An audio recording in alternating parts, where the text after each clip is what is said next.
if this is going to have an impact, if art is going to influence the way we humans begin to interact with our environment, maybe I can help by giving this movement a name, by giving it some clarity, by writing a book about it.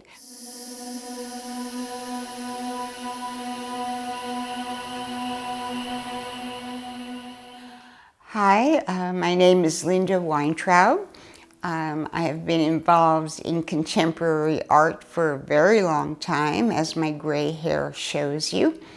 And my area has always been what is the most experimental, what is happening at the forefront of art innovation at a particular moment in time. And because I have lived through such a long part of the dynamic history of art, I have seen quite a few changes in the definition of what is innovative. So what, maybe 20 years ago, I had just finished a big project and was getting restless again. I'm looking around, I'm saying, I wonder what the next new evolution will be in contemporary art. And at that point, I started getting, as so many other people were, interested in the environment and the disruptions that humans were causing, the impact on all kinds of wildlife, which was actually visible to me where I was living. And I started thinking, you know, this seems to be the new current. I just have a feeling, having witnessed previous revolutions in art, that this may be the impetus for the new one. And so I started sniffing around, and I would look at group exhibitions and see if there was anybody working with a sensibility and concern that I shared about the condition of our planet. And I'd find one person working here, and then I'd find somebody else over there. I'd go to an international presentation and find somebody there, and I started assembling all of these names, and there were quite a few. And then I started contacting these people. And they would always say something like, oh, I'm so happy that you're interested in this. I feel so lonely. There's nobody else doing this. And I said, well, you know, actually, I'm finding quite a few artists who are sharing this. And so as I started gathering up the names of people who had no awareness that anybody else on the globe was doing this, I said, if this is going to have an impact, if art is going to influence the way we humans begin to interact with our environment, maybe I can help by giving this movement a name, by giving it some clarity, by writing a book about it, by assembling these artists who are already doing it, by making it visible, because at that point it was just disparate. There was no kind of organized program and no movement that was named. So I was a pioneer. I got out there really, really early, and I started developing a vocabulary, a way of organizing this material, a kind of network among artists who were engaged in it.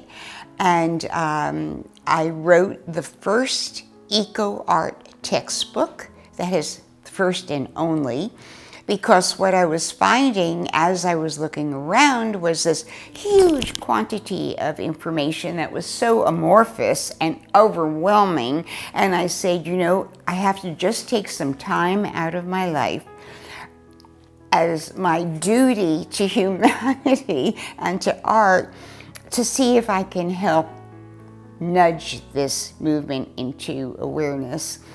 And so I did that. I said, what, unless you can take a big chunk of time and really consider it all and get it organized in a manner that can be disseminated, this movement is never going to be significant.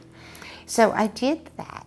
So I started with I had written several books before that on contemporary art, and then I started with several small books on eco art, and then I wrote the textbook on eco art, and after that I wrote a book called What's Next? Eco-Materialism and Contemporary Art, and I think that's why I got invited to be here, because this program is very much about the material aspect of art making.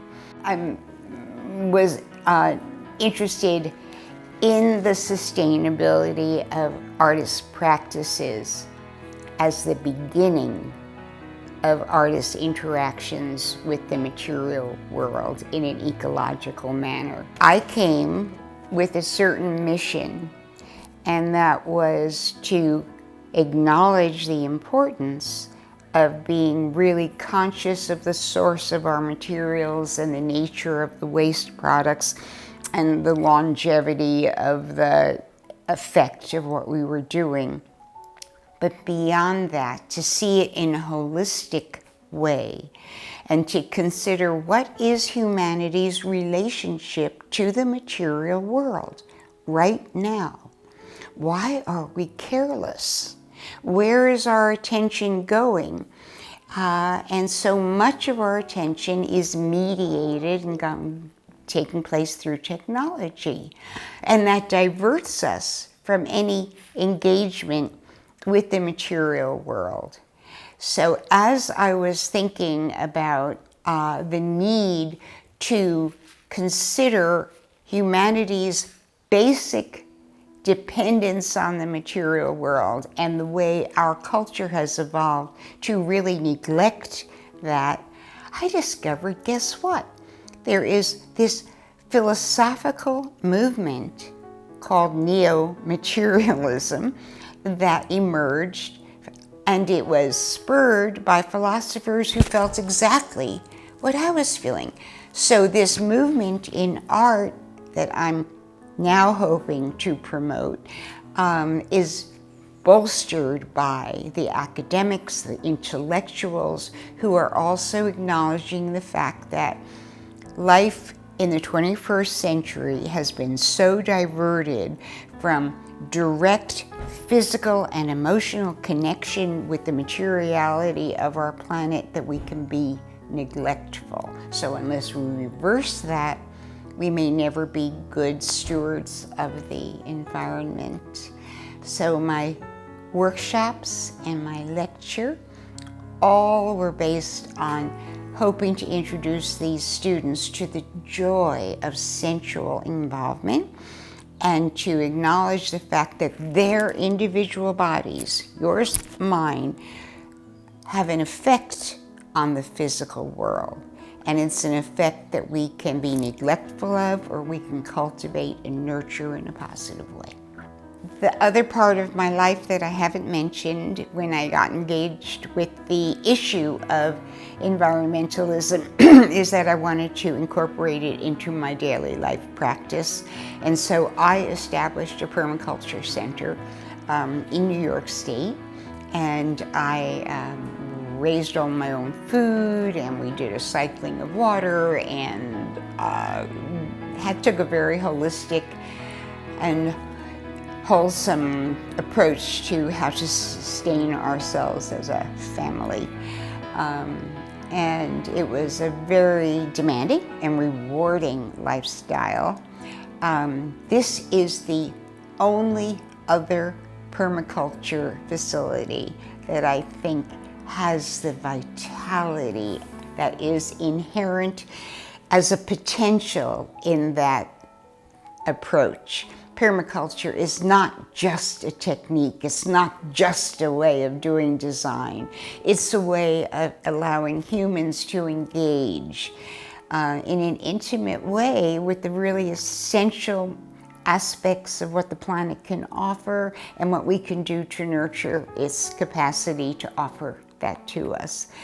And I have just been enchanted by this environment.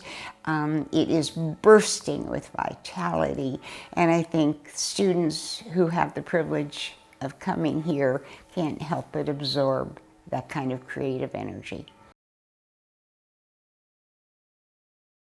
Is it proper to say how much I have enjoyed Absolutely. being here?